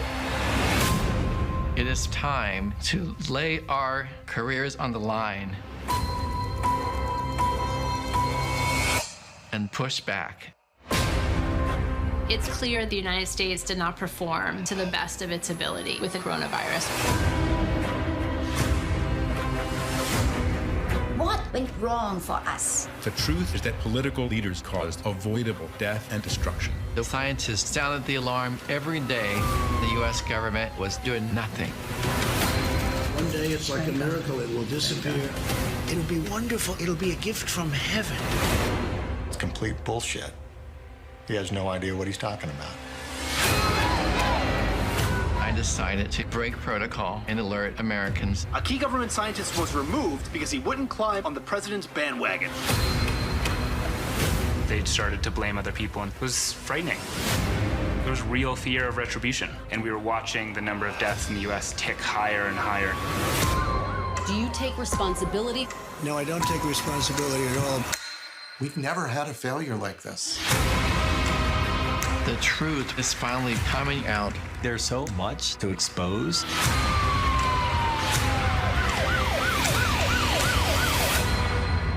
We have it totally under control.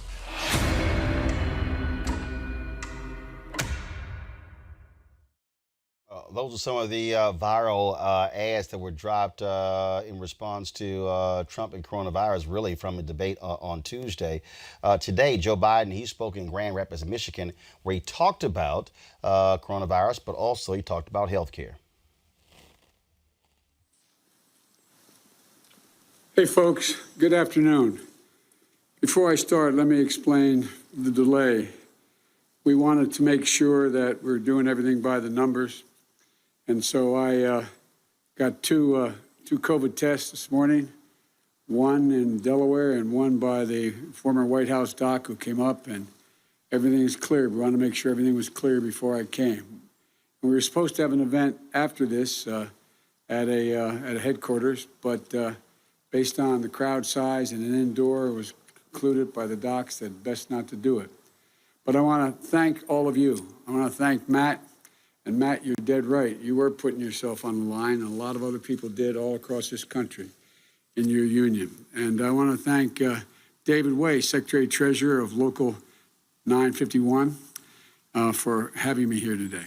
Look, I'd like to start by acknowledging. The reason I wanted to show that is because we talked about folks who are just joining us. Of course, Donald Trump is now at Walter Reed Medical Center after testing positive for coronavirus. It is important there, Rob, for Joe Biden to give that speech wearing his mask, because in moments like this, you need leadership. He talked about at the opening there in terms of how they involve in testing as well. He's wearing that N95 mask. People follow leadership. And then when leaders disavow masks and disavow social distancing, the rest of the public is like, well, what the hell? If it's good for them, it's good for me. This is exactly the kind of leadership we need right now. Yep. Well, so goes the leadership, so goes the culture, so goes an organization, and so goes a nation. So we absolutely need a leader that understands that what you say matters, what you do matters, and people do follow what other people do. And we've seen people follow, unfortunately, this current president off a cliff. And the president's fallen and got himself in trouble. And so now I hope people can step back, breathe, and not let their emotions or not just be totally irrational, and see that science works, data works, and this is about protecting other people. Because had we done this earlier, we didn't have to have 207,000 people dead, and however many others are going to be affected in the future now. This could have came under control, and I think would have had Donald Trump done the same thing that Joe Biden is doing. It is not political to wear a mask. It is about being safe. Hard stop. And so I hope people get back to that, and we can actually get back to focusing on issues that matter. We can come together as a country and just really get off this stupidity, because this has really hurt us. Not only stupidity, but this dangerous attitude that science doesn't matter, facts don't matter. The only thing that matters is what makes me feel good. Quentin, go ahead. I mean, at the end of the day, if Donald Trump comes out and then he really just pushes the coronavirus issue, then I think we'll see a change. Other than that, I really don't think we will. In the end of the day, like you said, the leadership matters. And right now, he's the leader of the country. He sets the tone, right? So at this time, we have a leader that still says that it's not important. If he come, even him going to the hospital, I feel and in like fact, and hold tight 1 second. In fact, the White House has released this. Kayleigh McEnany has released this statement. President Trump remains in good spirits, has mild symptoms, and has been working throughout the day. I'm going to see if I can pull this up. Folks, this tells you that this is more serious, and they keep trying to let everybody believe. I agree. If y'all see it, this is the. Let me know if y'all actually see it here. This is the statement. President Trump remains in good spirits, has mild symptoms, and has been working throughout the day out of an abundance of caution and at the recommendation of his physician and medical experts. The president will be working from the presidential offices at Walter Reed for the next few days. President Trump appreciates the outpouring of support for both he and the First Lady. That's from Press Secretary Kayleigh McEnany. Quentin, again, you don't work from the presidential office at Walter Reed for the next few days if you have mild symptoms. Right. I mean, for sure, it's more serious than what they're putting off. But at the same time, it's the narrative that they're going to put out in the coming days, right? Because I don't think they can make a hard switch as far as they've been pushing. I mean, it's at the point that people are storming state houses and everything, just saying that it's a hoax. And even though he has it, unless something serious happens to this man, I just really don't see them changing their platform on it. Well, they're going to have to change their platform. It's projected that another 150, 200,000 people will die before the end of the year. President and First Lady have it. I mean, so many people have had this virus. Many of them have survived. Some have not. I certainly don't expect him to reverse himself on mask wearing, but I do expect him to put one on. And I bet the doctors at Walter Reed will tell him the same thing. And now that we know that how highly contagious he is, let me repeat that, how highly contagious he is, if he walks out of the White House without a mask on, somebody ought to arrest him. That's hyperbole. That's hyperbole. But I mean, it's really absurd. Not that much. Got it. Arrested for, but you know. Understand? No. I understand your point. Bottom line is this here. Again, the games that they played, it should be no games. And this is where, if you were the chief of staff, Mark Meadows, you would have some guts and say, look, he's in the hospital, mandatory mask in the White House. You completely put in real rules. You listen to Dr. Anthony Fauci. That's what they should do. I want to thank our panel today. Rob Richardson, thank you so very much. Quentin, thanks a lot. Julian, thanks a bunch as well. Y'all have an absolute great weekend. You too. Folks, I told you that Joe Biden spoke today in Grand Rapids, Michigan. I want to just give you a sense of some of the rest of that particular speech. He talked about health care in his speech. He talked about the economy in his speech as well. And so here's what he had to say. They've been looking for work for at least 6 months and haven't found it. And in the past, that's a sign for permanency for them. We're still down 647,000 manufacturing jobs nationwide since the crisis started. All told, we are now 30 million workers who have either lost hours, lost paychecks, or lost their jobs entirely. Participating in the labor force, participation fell last month and remains sharply down since this crisis began, especially for women. There's another roughly 700,000 people who've dropped out of the labor force, stopped looking for a job. The vast majority were women, demonstrating once again how this economic crisis has been especially tough on women and families in this country. This will be the first presidency in modern history to leave office with fewer jobs than when it came into office. Michigan has lost more than 361,000 jobs since the beginning of 2017. In fact, factories were already closing before COVID, like the Knoll plant here in Grand Rapids. They announced back in January they were shutting down and cutting 210 local jobs. Manufacturing has already slipped into a recession last year. The net loss of auto manufacturing jobs you saw here in Michigan. And that economic pain was only amplified by the pandemic. Your schools and local businesses are closed, like all places around America. More than 26 million unemployment claims were filed by Americans last month. 46 million Americans have exhausted their emergency savings. And essential workers here in Grand Rapids won't forget how the UFCW members saw their jobs turned suddenly into a life and death task. Folks, today's report reinforces another painful trend, the continuing of what economists call a K-shaped recovery. The K means that letter going up, that's those who on the top, it keeps going up. While everyone else in the middle is going down and below, we're seeing things get worse. It means essential workers, UFCW workers, who sacrificed to keep us going through the pandemic and continue it, are being left behind by the most unequal recovery in modern history. Because while workers are struggling, this is a fact, the top 100 billionaires in America have done pretty well, just the top 100 of them. They've made up more than $30 billion this year, in the last 9 months. And everyone else, though you keep hoping, you get the bottom of that K-shaped recovery. You get the downward slide. You're left to figure out how you're going to pay the bills and put food on the table, how to balance doing your job with being a teacher to your kids because their school has gone remote. You're asked to risk your neck because you can't work from home, where the risks for COVID are kept outside. Because you work at a meatpacking plant or an assembly line or at a checkout counter. You know, I do understand this is a scary time, an uncertain time. I understand it and I see you. Because I see the world from where I grew up in Scranton, Pennsylvania, a lot like Grand Rapids.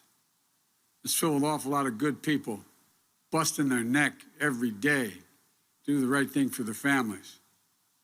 In Scranton, my mom used to have an expression. She'd say it not just in Scranton, but from the time we left there. Say, Joey, nobody's better than you, Joey, but everybody's your equal. My dad's constant refrain after he lost a job in Scranton when there were no more work and he had to move to Delaware. He moved away for a little over a year, come back every weekend to see us. By the time we finally, a couple of years down the road in Delaware, got to finally be able to buy a home, my dad used to use this expression. He said, Joey, a job's about a lot more than a paycheck. It's about your dignity. It's about respect. It's about your place in the community. All right, folks, this weekend is going to be a huge event taking place to remember the more than 200,000 Americans who have passed away from coronavirus. Of course, the news of Donald Trump having coronavirus puts a different focus on this.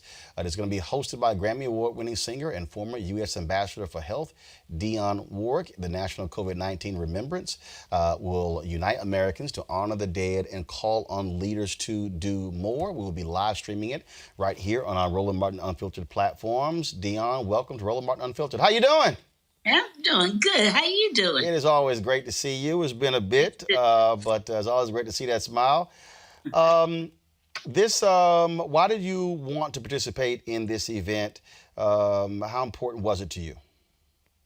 Well, my thing is about health, has always been, and can't get any bigger than this COVID-19. It's just been it's devastating. Not only us. It's devastating the entire world. And something has got to be done. We got to get our leaders to know, hey, get on that horse and start riding.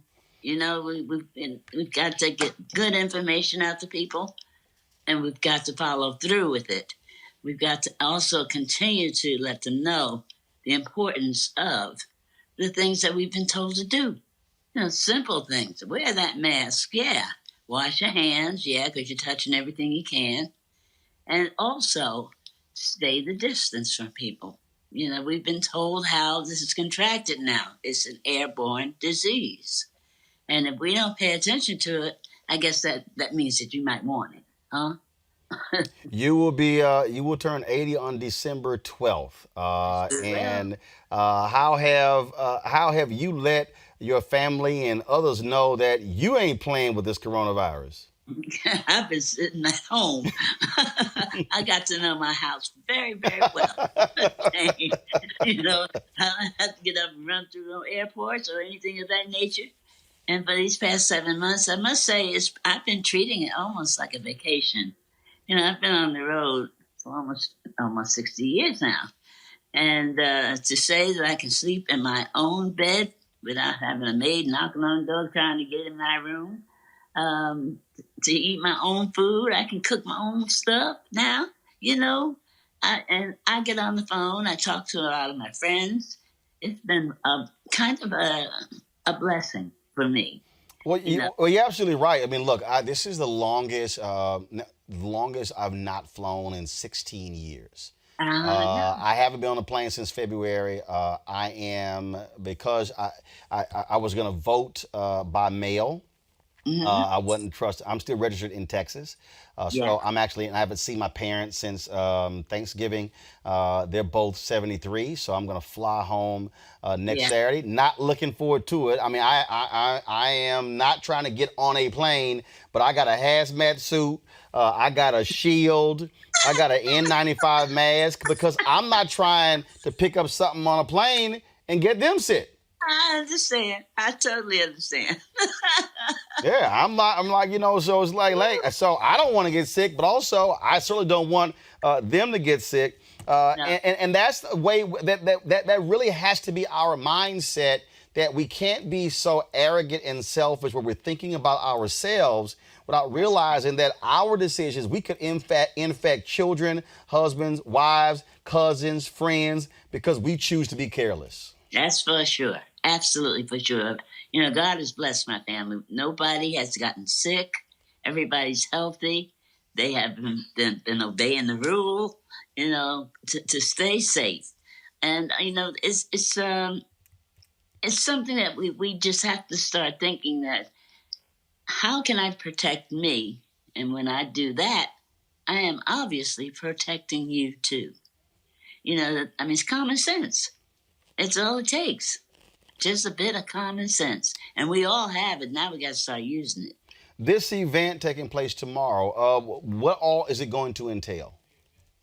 Well, there'll be people who unfortunately have lost. We're talking about 200,000 lives that we have no longer with us. There's we're setting up 20 chairs representing 1 in 10 of every family. Everybody has lost their lives to COVID.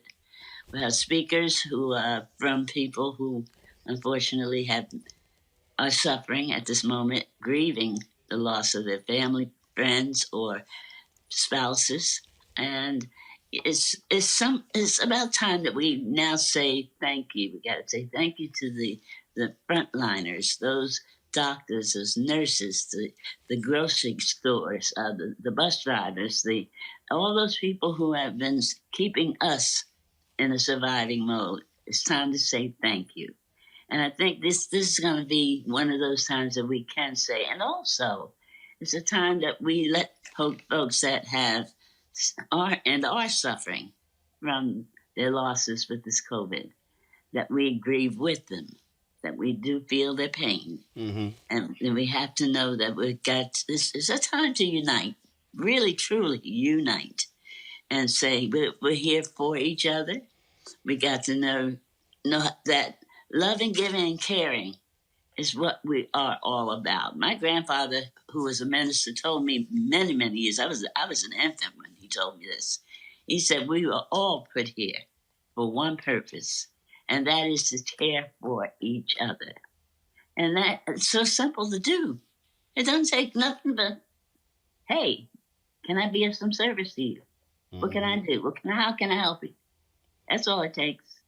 You talked about getting to know your home very well, but you did get out for a moment to participate in the Versus with Gladys Knight and Patti LaBelle.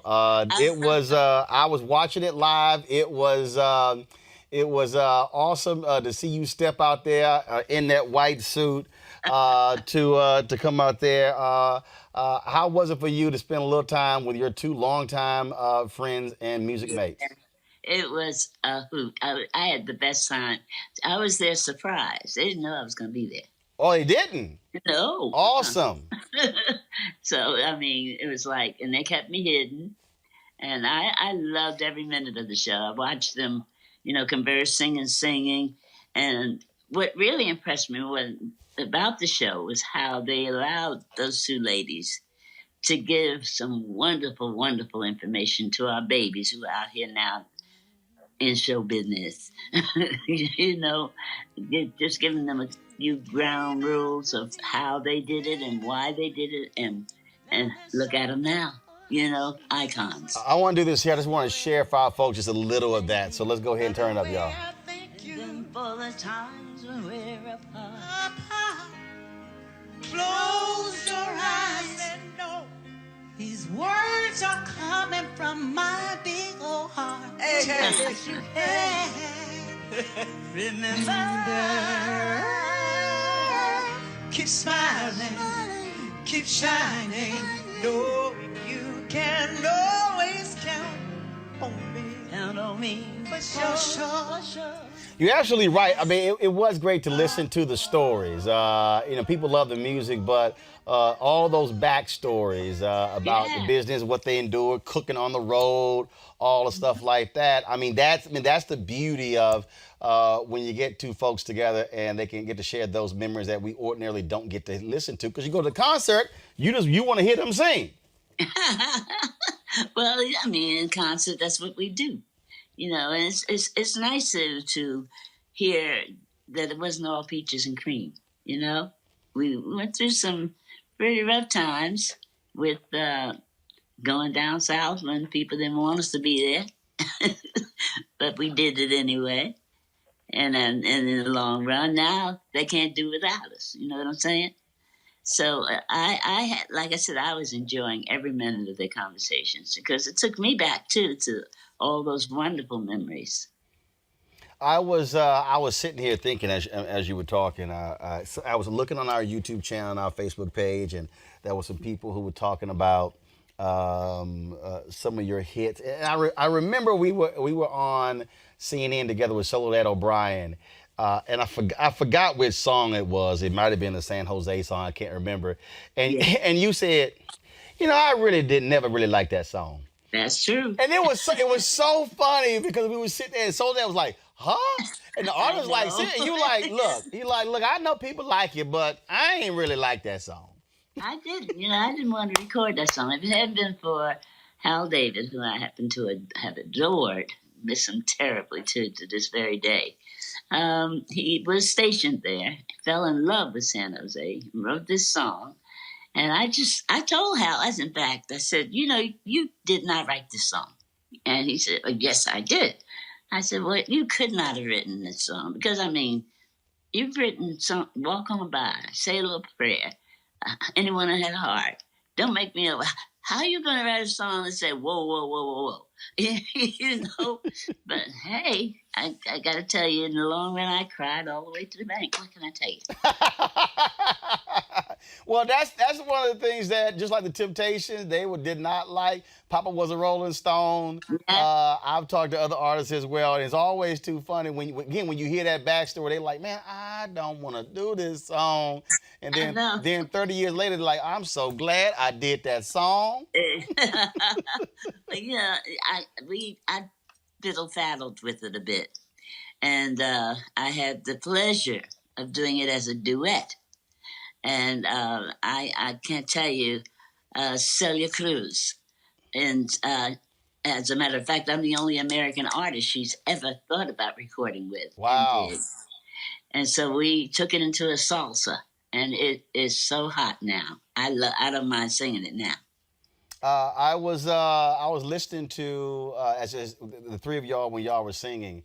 I could not help but think, man, listen to the three of y'all, and what if we could listen to that amazing voice of Luther Vandross? Oh my! Oh, how much I miss him, I can't tell you. That was my real buddy. You know, Luther was more family than friend. I mean, I miss those 3 and 4 o'clock in the morning calls from him, talking about, did I see the last wrestling match? What? What wrestling match? Yeah, he was an avid wrestling person. He loved that sport. And, you know, of course, his music and being able to sit in a studio with him and record with him was my blessing. It truly was. Well, it's funny, as you were talking about that 3 or 4 o'clock in the morning calls and missing it. I could not help but think about missing. It's been 2 years since we lost her. Getting one of those phone calls from Aretha Franklin, who was a notorious night owl. And I remember just I'm literally in the bed sleep. My TV One show came on at 7 a.m. So I got up like 4:30 in the morning, and it's almost 1 a.m. Rolling. I see this 248. I'm like, and the Queen changed. I think I had like 8 phone numbers for her. I said, look, you need to stop changing your number. And she like, I saw you on the TV, on the news, baby. She started talking, and my wife was like, who is that calling? I was like, that's your Sarah, Aretha. And she's like, well, I guess you got to take that phone call. So yeah, I didn't say Queen, I was asleep. I had to let her go ahead and talk. And so same thing, losing her as well. Yeah, I certainly agree with you. There will never be another Aretha Franklin, ever. There was only one. God threw that mold away. Well, it's going to be it'll be a reflective, somber moment this weekend, but certainly an opportunity for people to be able to come together, heal, and hopefully with music, soothe the souls of those who have not just those who have lost loved ones, but the people who have look, we've lost 200,000 Americans, but 7 million have been infected. And people are still having serious health issues even after the fact. So we can't lose sight of those folks as well. That's for sure. No doubt. And I mean, come on, folks, get it together. It's very easy to do. That's all you got to do is to take care of you, and in taking care of yourself, you're taking care of so many others. They really are. Well, we're going to be live streaming it on my platforms. We certainly look forward to it. Thank you so very much for joining us. I can't wait, hopefully, when this COVID thing passes, so our paths can cross again and we can hug, chat, and enjoy some music. We have to do that. We must do it. And absolutely. Thank you so much for inviting me. All right, Dion, thanks a lot. You take care. You do the same, Dal. All right, folks. The great Dionne Warwick, don't forget to show the graphic again. This weekend. They'll be having the National Remembrance for coronavirus. We want you guys to check it out, nationalcovidremembrance.org. That's the website. And this is the graphic here, October 4th, 2020. It'll be streaming again on that site, but we'll be streaming it on our YouTube channel, our Facebook channel as well. So looking forward to that. All right, folks, it's Friday. We always have a little good time with our comedians. It's been a few weeks since we've done so. We've been so busy with so much news and politics. It's always good to get away from all of this. We were supposed to have her on the show Wednesday, but Lord, politics hit us then as well. That's what happens, y'all. It always happens when we are on this show. Breaking news happens, and so we got to push folks. And so right now, welcome to the show. I want us to welcome, she's a comedian, folks. She is, again, Sugar Shay, S-U-G-A, Shay. Sugar Shay, how you doing? I am good, and it is Shay Sugar. Oh, Shay Sugar. I'm sorry. They had Sugar Shay down here for me, so my bad. Shay Sugar. Where that name come from? Well, my middle name is LaShay, and I love sweets. So they put it together, honey, and it's Shea Sugar. That certainly makes some sense there. Oh my goodness, this has been. I mean, first of all, it's so much stuff going on. Is stuff too serious where you can't really get to crack some jokes and make fun of stuff? You know, it's really hard. I'm glad that I'm naturally crazy because I go through a lot, and I just, you know how it's like tears of a clown. So I am a clown, and even though I am fighting depression as we speak, honey, I can still smile and be a fool. Look, that's been impacted by a lot of folks. This whole with COVID-19, they've been impacted by depression. COVID-19, you know, I'm in the Bay Area. These fires, you know, the riots, these Karens walking around here. It's a lot going on. My kids at home all day long. These Karens messing with people, black folks in Oakland, not letting them barbecue. They're losing their mind. Ooh. They losing their mind. I'm serious. We got a whole segment called Crazy Ass White People. And trust me, these Karens are truly, these Karens, these Patties, these Margarets, they really, Trump has just emboldened these fools. Baby, and they be trying me. Oh, they do. But I got 2 kids at home. I can't go nowhere. But I want to shout out to, the white folks that are, they good people. We ain't going to just, say all Karens, but yeah. There's some good Karens too. I have a good friend named Karen, and she just as white as cocaine. And she's a good people. And you told her you ain't gonna be in one of those videos. No, I hope not. Now, have you gotten back out on the road? I see some other comedians. They've been back out touring. Yes, I have, and it's a good feeling.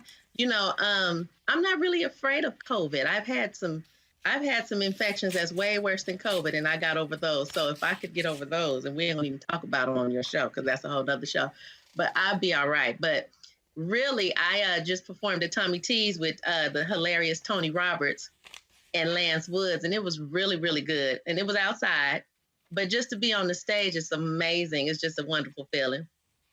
All right then. Well, look, that sounds great. Where you performing next? I'll be in Phoenix, Arizona this next weekend. Phoenix. Look, dry land. I wish I could get out there to play some golf because I love to do so. But like I said, I ain't been going nowhere. Again, I don't play around with COVID. I ain't trying to chance nothing. You ain't gonna catch it. Baby, look, I ain't trying to sleep in nobody else's hotel room. The absolute safest place for me is my damn house. You know what? You ain't gonna catch it. You just carry your big bottle of Lysol, and you're gonna be fine. Don't let COVID be the reason. No, I got that too. But let's just be real clear. The safest is my own bed. I ain't gotta wipe down my stuff. So I'm sitting there, and then folk want to get together. Hell no, I ain't got together with nobody. I'm serious. I ain't met nobody. I've had folk hit me, let's get together for lunch. Hell no. I know, that's depressing. No, actually it's not. Look.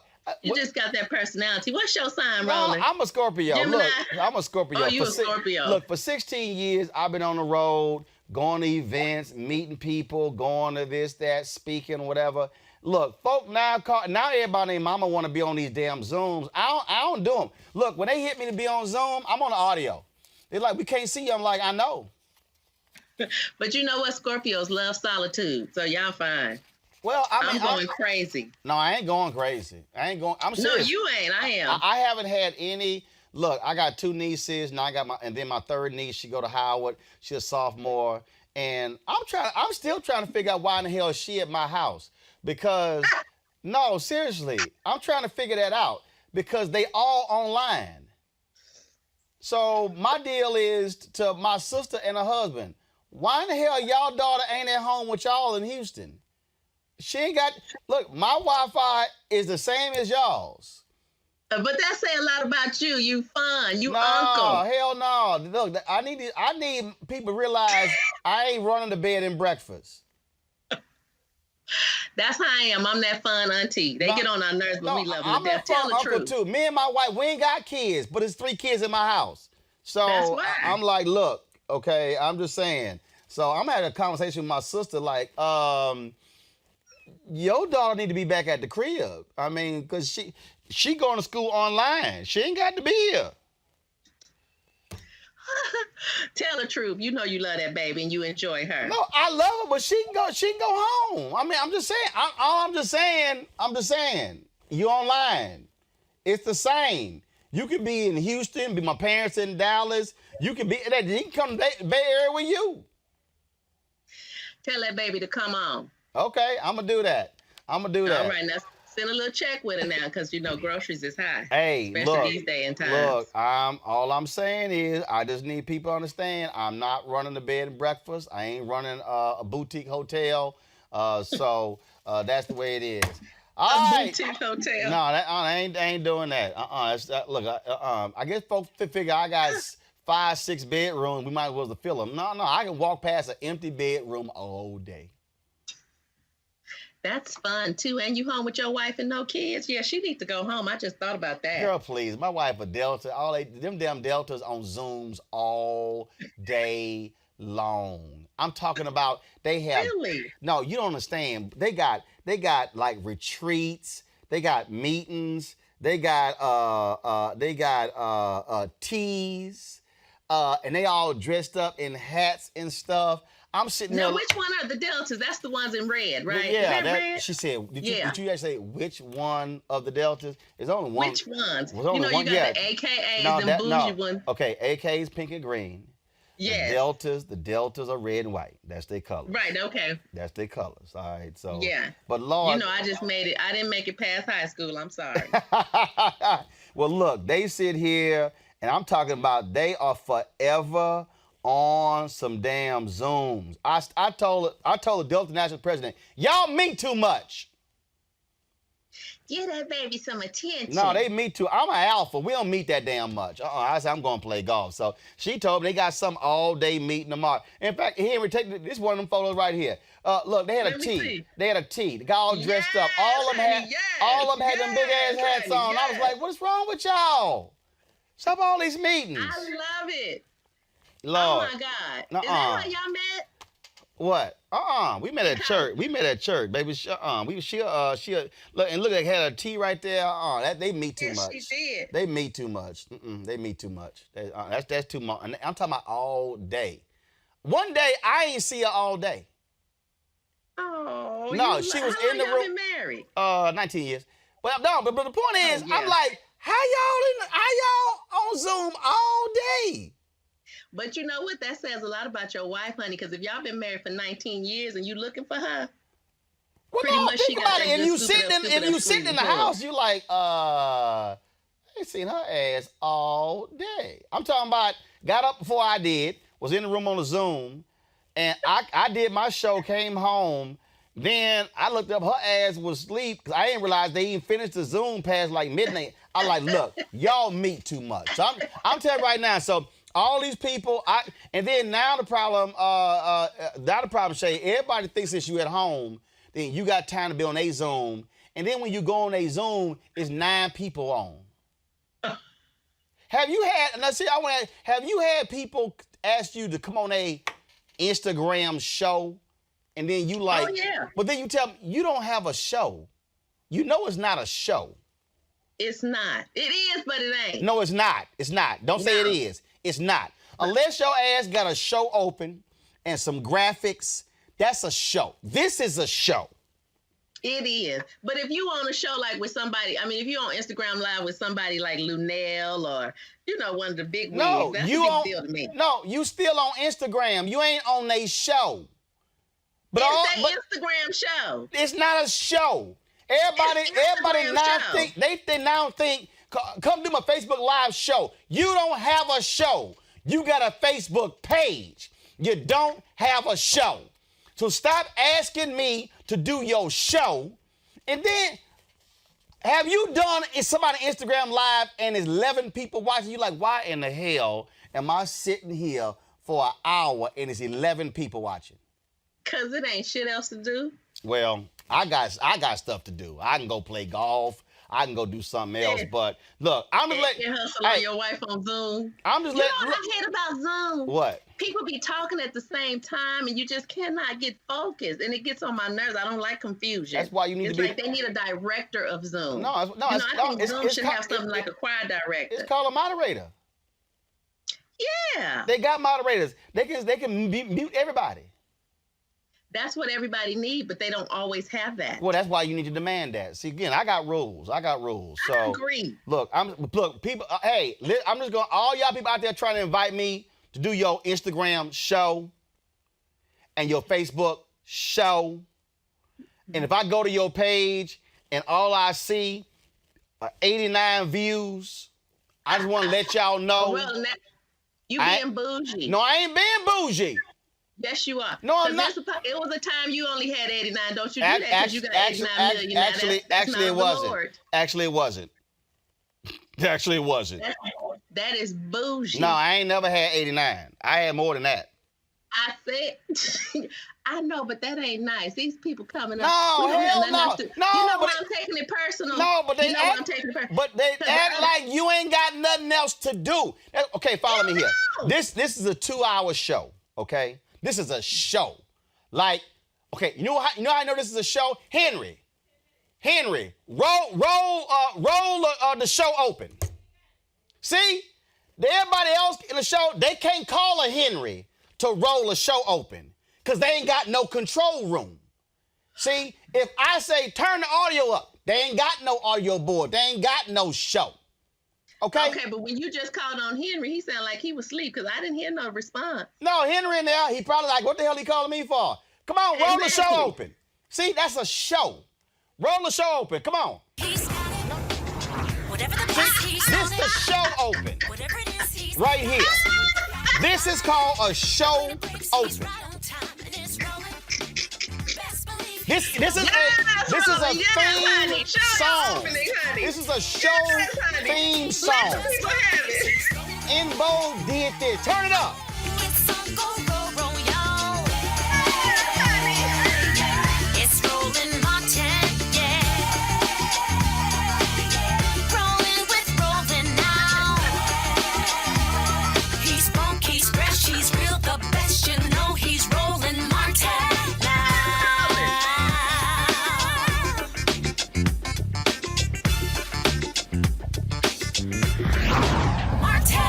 See, look, Sugar Shay, that's a show, got a show open. Is a show. That's all. I gotta give it to you.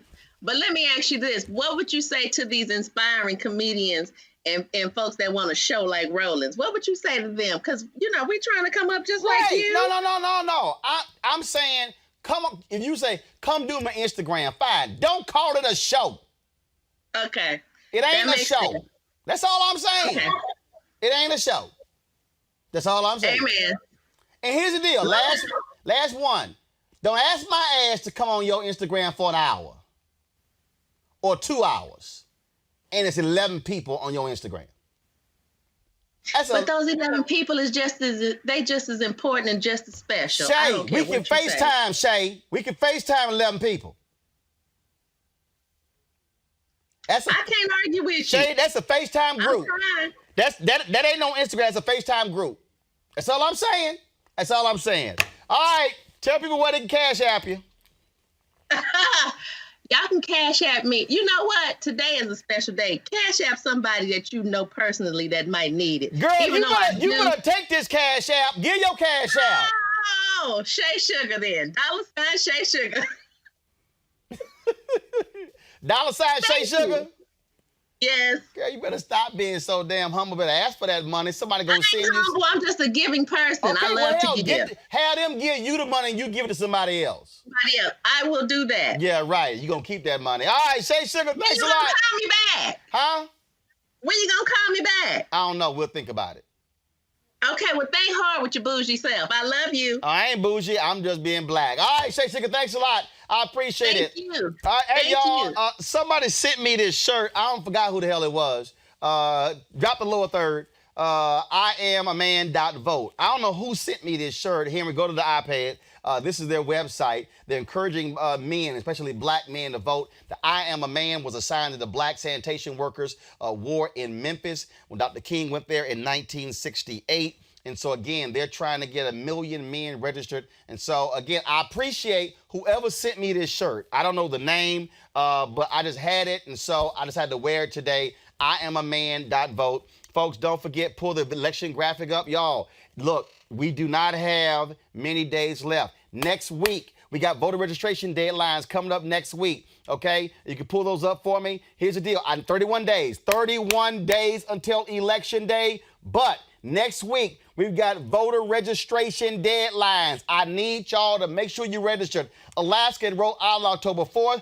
Arizona, Arkansas, Florida, Georgia, Hawaii, Indiana, Kentucky, Louisiana, Mississippi, Ohio, South Carolina, Tennessee, and Texas. Your deadline is on Monday.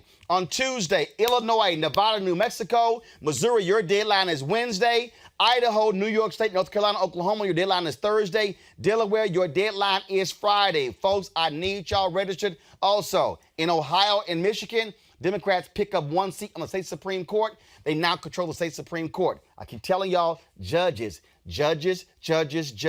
Don't act like judges do not matter. All right, folks, we got to go for that. You know, we always end the show. Support us now. Don't Bring the Funk Fan Club. Go to Cash App, $RM Unfiltered, PayPal.me/R Martin Unfiltered, Venmo.com/RM Unfiltered. New Vision Media, send us a money order. New NU Vision Media, Inc., 1625 K Street Northwest, Suite 400, Washington, D.C., 2006. And, of course, your dollars go to support this show. Yes, a show, a real show, with graphics, with show open, with staff, with cameras. We always end the show every single Friday, folks, with our charter fan clubs. We got more than 13,000. Our goal is to get 20,000 by the end of the year. Y'all, more than 6,000 been watching on YouTube. Y'all can give right there on YouTube as well. I will see y'all guys on Monday.